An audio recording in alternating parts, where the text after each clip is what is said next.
Greetings from the Tour de France. This is James Start with Frankie Andreu after the 21st and final stage of this year's tour on the Champs-Élysées in Paris.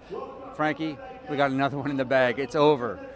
It's over, and it was actually kind of exciting. I mean, there was a crash. What was going to happen when Perrault crashed? I was going, he's second, but he's not yellow. If it was yellow, I can see, okay, neutralize it till the sprint, right? But the second, what were they going to do? The race had gone. But they were trying to neutralize it. Nibali was up there trying to neutralize it. Chavanel was, and some guys weren't listening, but eventually they slowed down a little bit. I was worried he might have broken his collarbone, and then I don't know what happened with Chang Ji, because after the whole race was done, everybody had finished, I saw him right across the finish line, like he was like a lap down, and then turn around and come back.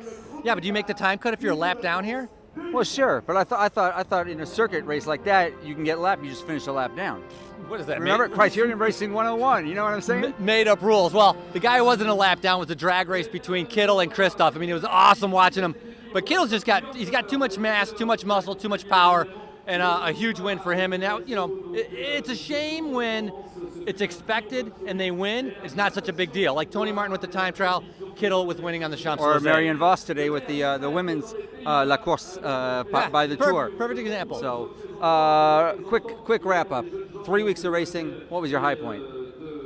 The cobbles. The cobbles were my high point. Most impressive rider. I mean, Nibali was impressive, but I think Tony Martin. He went on 2 stages, and the way he rode in the front all the day for Kwiatkowski, winning the time trial. The guy's a machine. Me, I live in France. Shout out to my countrymen. The return of the French. Very happy about that. I'm extremely pleased about the return of the French to the podium. I think it's going to help the sport tremendously. Kind of get Tour de France back on the minds of the people in France, which will then drive a lot more people to come out, because I thought there was less crowds this year. Especially after England. Yeah, I think it's awesome having the French riders on the podium, and of course, complimenting to Nibali. Low point?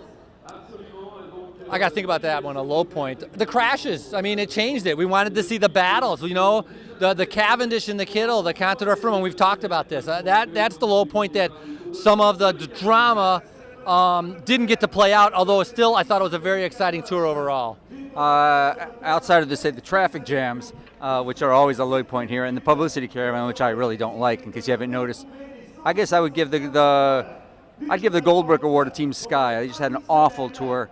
Everything went wrong, and I think they're going to have to go back to the drawing boards and start all over.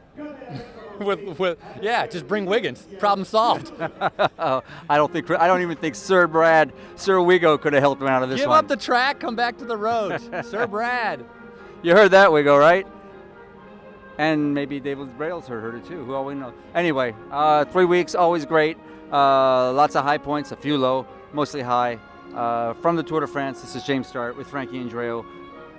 We're done with that one. We are. Congratulations to you in 17 tours, final tour. So nice to see. Very good. You're gonna miss a buddy. I'm not gonna be the only one that misses him out there on the road. I mean, who else? Who else has that much personality and that much talent? No one. Can't even say a word. No one. Throw away the mold. Cheers.